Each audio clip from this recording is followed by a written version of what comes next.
Pertiwi memanggil kita sebagai jawaban akhir dari sebuah pertaruhan. Keberhasilan tugas adalah segala-galanya.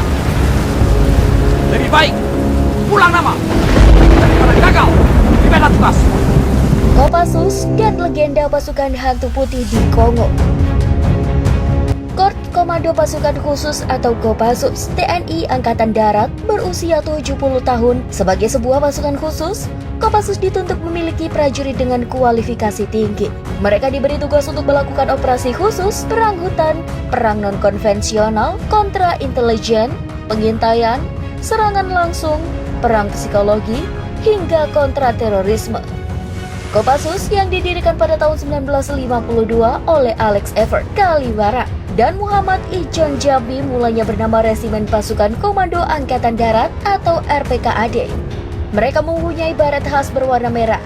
Kopassus juga pernah terlibat dalam sejumlah operasi militer di luar negeri. Salah satunya adalah saat diminta oleh Perserikatan Bangsa-Bangsa atau PBB untuk menjaga perdamaian di Kongo pada tahun 1962. Ketika itu, kondisi Kongo diliputi aksi kekerasan karena meletus pemberontakan. Akhirnya, Indonesia mengirimkan tim Kopassus sebagai kontingen Garuda 3 yang dipimpin oleh Letjen Kemal Idris untuk bertugas sebagai pasukan penjaga perdamaian PBB. Selama bertugas, kontingen Garuda 3 bermarkas di kawasan Albertville, Kongo. Supaya tugas berjalan lancar, pasukan Garuda 3 berbaur dengan warga setempat. Di sela-sela tugas sebagai pasukan penjaga perdamaian, anggota Kopassus juga menjadi duta budaya dengan mengajarkan cara memasak makanan Indonesia. Cara itu pun membuat hubungan antara pasukan Garuda 3 dengan penduduk setempat sangat akrab. Selain itu, penduduk setempat merasa aman dengan pasukan Garuda 3 yang mengamankan daerah itu dari kelompok pemberontakan. Karena sudah terbina rasa percaya, maka penduduk setempat pun memberikan sejumlah informasi kepada pasukan Garuda 3. Salah satunya tentang potensi serangan dari gerombolan pemberontak. Prediksi itu pun terbukti. Pada suatu saat kelompok pemberontak menyerang markas pasukan Garuda 3. Penyerbuan terjadi pada tengah malam ini. Pasukan pemberontak yang menyerang markas pasukan Garuda 3 diperkirakan mencapai 2.000 orang. Sedangkan saat itu pasukan Garuda 3 yang berada di markas hanya 300 orang saja. Pasukan Garuda 3 memutuskan untuk bertahan. Sejumlah prajurit terluka dalam baku tembak itu.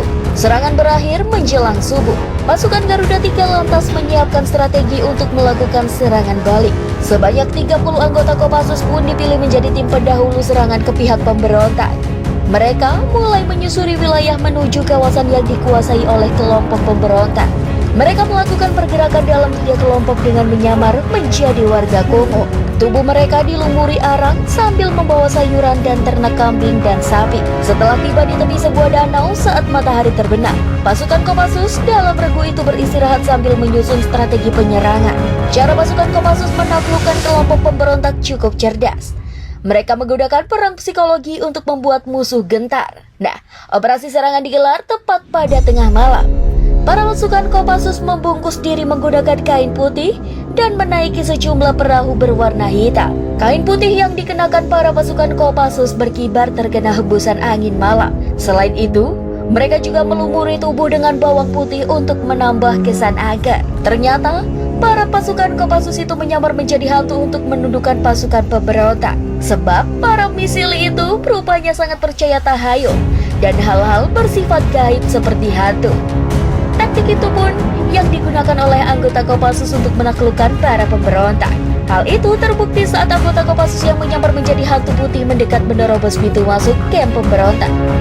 Para milisi pun tak bisa berkutik karena ketakutan, sebab mengira melihat hantu.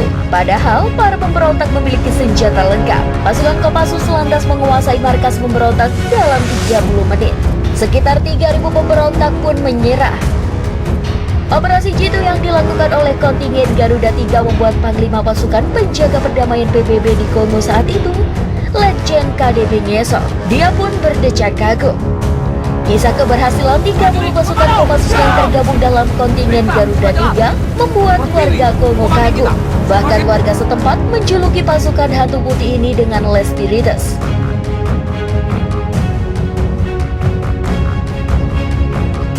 Nah, gimana nih sob? Semoga video ini bisa bermanfaat buat kalian semua ya. Kalau kalian suka dengan video ini, jangan lupa untuk klik tombol like. Dan kalau belum subscribe, Mimin ingetin dulu untuk klik tombol subscribe-nya ya. Sampai jumpa di video selanjutnya. Prajurit komando! Siap! Perintah sudah jelas. Pertiwi memanggil kita sebagai jawaban akhir dari sebuah pertaruhan.